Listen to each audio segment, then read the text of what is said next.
we would have less people to connect with on the road if it wasn't for you starting this.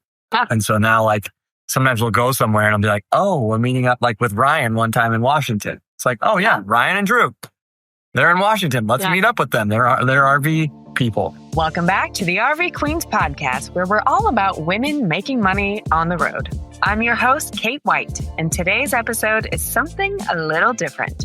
There's no guest today. Well, let me rephrase. I'm the guest today. This episode is an informal recording of me and my husband, Drew, sitting outside at the picnic table with a glass of wine, celebrating 2 years since I started RV Queens. What began as a creative outlet has become something I never expected.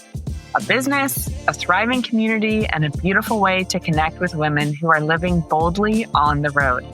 In this episode, we reflect on how the RV Queens brand started, what it's taken to grow RV Queens while keeping it light and aligned with our family life, and the moments we're most proud of along the way. I don't want this episode to just be about me and the brand I've built. I want it to be an invitation to you. Use this conversation as a chance to pause and reflect on your own journey. What have you built? What stretched you within the past couple years? And what are you proud of that maybe you haven't said out loud yet? And who can you share that with? Whether it's your partner, a business best friend, or a fellow traveler, I want you to use this episode as your permission slip to celebrate how far you've come. Use the questions that Drew and I ask each other as a starting point for your own reflection. And if you're craving deeper connections with women who get what it's like to be building a brand and living the travel lifestyle, come join us on the inside of RV Queen Circles. It's our private community for weekly chats, resources, and real conversations about business, travel, and life on the road. You can learn more at rvqueenspodcast.com/community and use code podcast for 20% off your membership for life. All right, my friend, grab your favorite beverage and let's roll into this sweet little sunset conversation.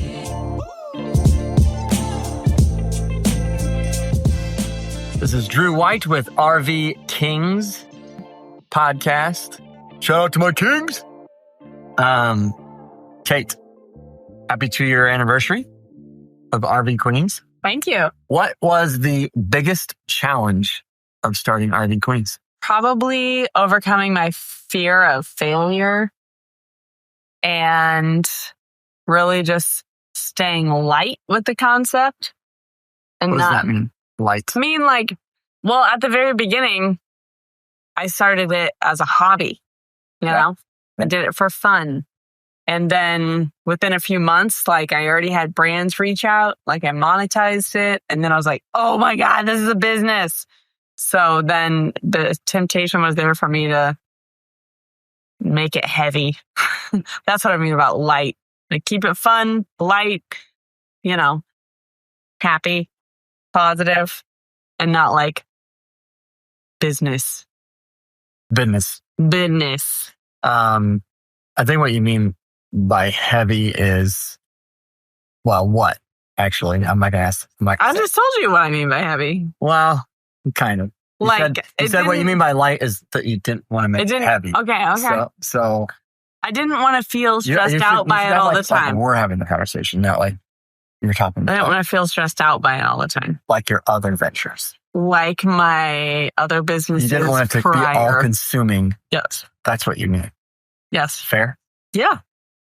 What's been the funnest part? Talking with the ladies every week, almost every week for the past 2 years. Got to get to know face to face, one-on-one. What are you most proud of? I think it's whenever people tell me stories about, because of RV Queens, I've been able to blah, blah, blah, especially the community members and RV Queen circles. They make business connections that help one of them make some money, or they were inspired by and learned from another RV Queen that helped them grow their own business or whatever. I love that. I had another question, but I lost it. I heard the duck walking. We're distracted by Elphie the duck. This is our buddy right now. But what I'm actually proud of and appreciate about it is like this winter, we had connections with all these families that we wouldn't have had. Like the kids had all these friends and couples came over for our campfires that were like the reason most of them got invited is because you had a connection with them from RV Queens. Yeah. And so like we would have a much smaller community, which is fine. I mean, I like our community, but like we would have less people to connect with on the road if it wasn't for you starting this. Yeah. And so now like sometimes we'll go somewhere and I'll be like, oh, we're meeting up like with Ryan one time in Washington. It's like, oh yeah, Ryan and Drew, they're in Washington. Let's meet up with them. They're RV people.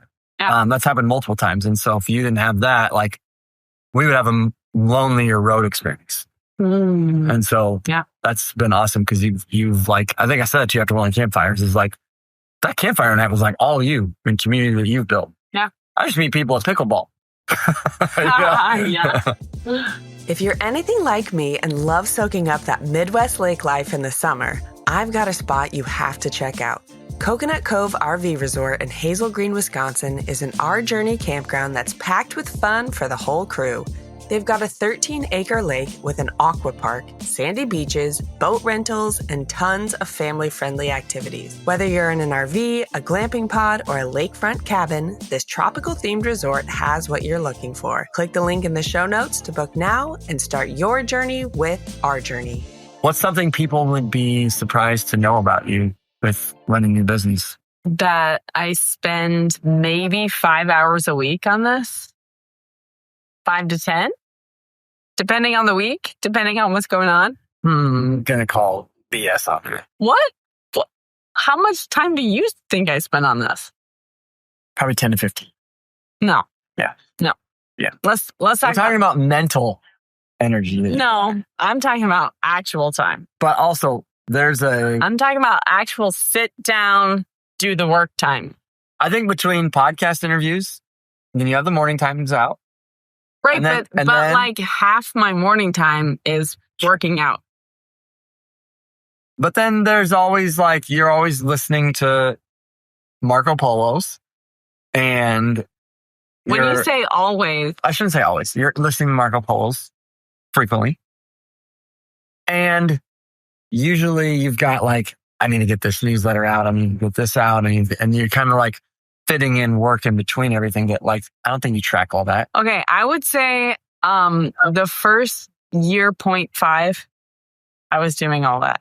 But now I have help behind the scenes. So like my Sundays, I don't do any work on it because I have Sweet Kim, who's the community manager, right? And when I do Marco Polos, honestly, it's Monday mornings and Thursday mornings on the road to work out and on the road back.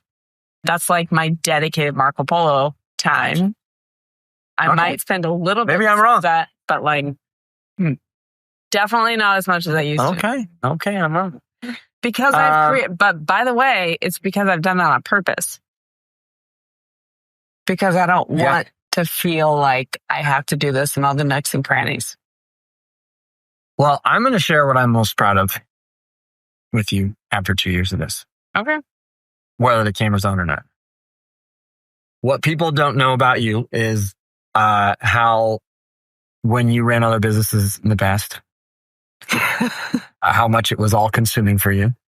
And you really just like, whatever you're doing, you were like laser focused and all in. And you have like, when you were saying that thing about lighter, like you really have, I just wanted you to clarify what that meant, but you really have like, you love this and you're passionate about it, but you've been able to be like, okay, I am going to be like with the kids first. And that's my priority. And our family and travel is priority.